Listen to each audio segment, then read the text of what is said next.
As a kid,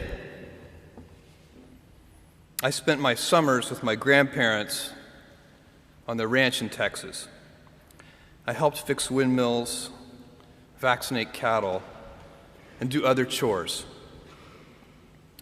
We also watched soap operas every afternoon, especially Days of Our Lives. My grandparents belonged to a caravan club, a group of Airstream trailer owners who traveled together around the US and Canada. And every few summers, we'd join the caravan. We'd hitch up the Airstream to my grandfather's car, and off we'd go, in a line with 300 other Airstream adventurers. I loved and worshiped my grandparents, and I really looked forward to these trips. On one particular trip, I was about 10 years old. I was rolling around in the big bench seat in the back of the car. My grandfather was driving, and my grandmother had the passenger seat. She smoked throughout these trips, and I hated the smell.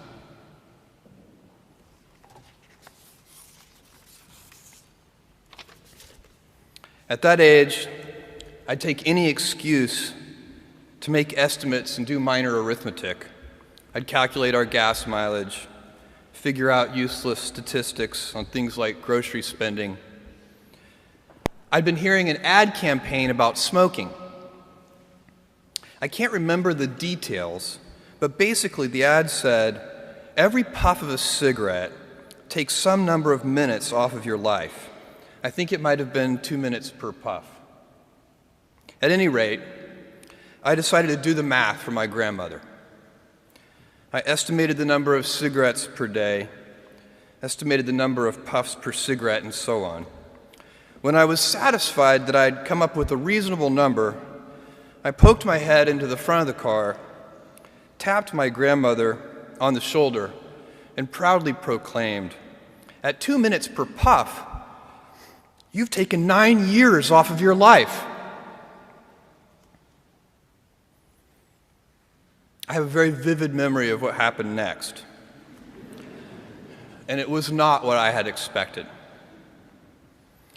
I expected to be applauded for my cleverness and my arithmetic skills. "Jeff, you're so smart. You had to have made some tricky estimates. Figure out the number of minutes in a year and do some division." That's not what happened. Instead, my grandmother burst into tears.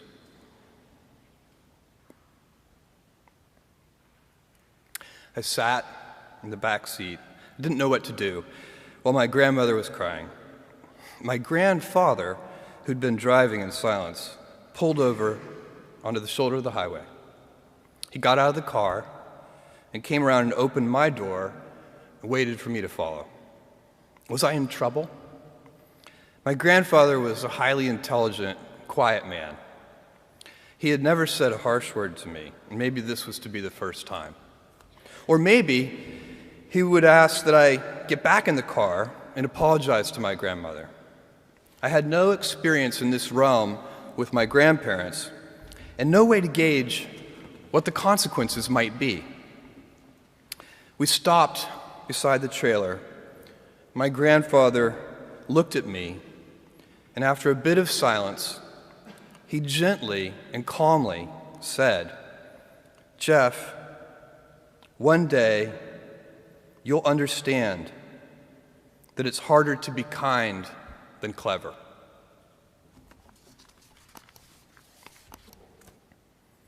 What I want to talk to you about today is the difference between gifts and choices. Cleverness is a gift. Kindness is a choice. Gifts are easy. They're given, after all. Choices can be hard. You can seduce yourself with your gifts if you're not careful, and if you do, it'll probably be to the detriment of your choices. This is a group with many gifts. I'm sure one of your gifts is the gift of a smart and capable brain. I'm confident that's the case because admission is competitive. And if there weren't some signs that you're clever, the dean of admissions wouldn't have let you in. Your smarts will come in handy because you will travel in a land of marvels. We humans, plodding as we are, will astonish ourselves. We'll invent ways to generate clean energy, and a lot of it. Atom by atom, we'll assemble small machines that can enter cell walls and make repairs. This month comes the extraordinary but inevitable news that we've synthesized life. In the coming years, we'll not only synthesize it, but engineer it to specifications. I believe you'll even see us understand the human brain. Jules Verne, Mark Twain, Galileo, Newton, all the curious from the ages would have wanted to be alive, most of all, right now. As a civilization, we will have so many gifts, just as you as individuals have so many individual gifts as you sit before me. How will you use these gifts? And will you take pride in your gifts or pride in your choices? I got the idea to start Amazon 16 years ago.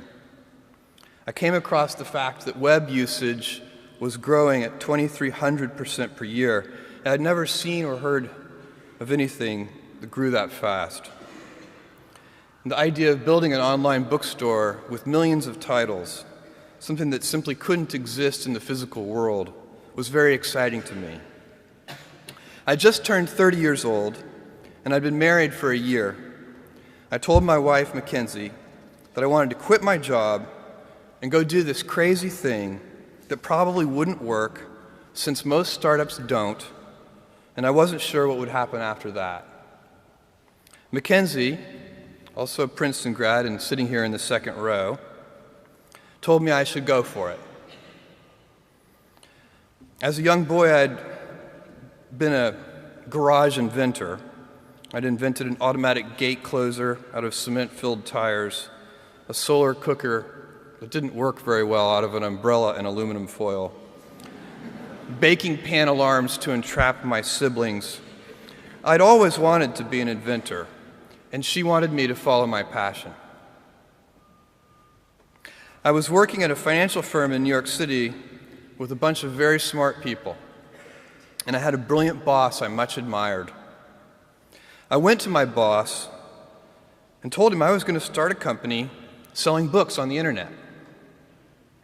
He took me on a long walk in Central Park, listened carefully to me, and finally said, "That sounds like a really good idea, but it would be an even better idea for someone who didn't already have a good job." That logic made some sense to me, and he convinced me to think about it for 48 hours before making a final decision. Seen in that light, it really was a difficult choice, but ultimately, I decided I had to give it a shot. I didn't think I'd regret trying and failing, and I suspected I would always be haunted by a decision to not try at all. After much consideration, I took the less safe path to follow my passion, and I'm proud of that choice. Tomorrow, in a very real sense, your life, the life you author from scratch on your own, begins. How will you use your gifts? What choices will you make? Will inertia be your guide, or will you follow your passions? Will you follow dogma, or will you be original? Will you choose a life of ease, or a life of service and adventure? Will you wilt under criticism, or will you follow your convictions? Will you bluff it out when you're wrong, or will you apologize? Will you guard your heart against rejection, or will you act when you fall in love? Will you play it safe, or will you be a little bit swashbuckling? When it's tough, will you give up, or will you be relentless? Will you be a cynic, or will you be a builder? Will you be clever at the expense of others, or will you be kind?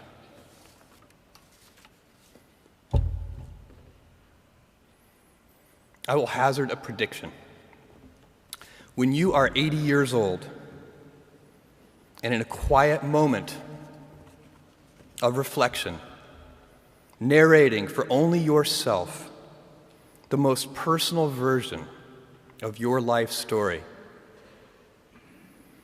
the telling that will be most compact and meaningful will be the series of choices you have made. In the end, we are our choices. Build yourself a great story. Thank you, and good luck.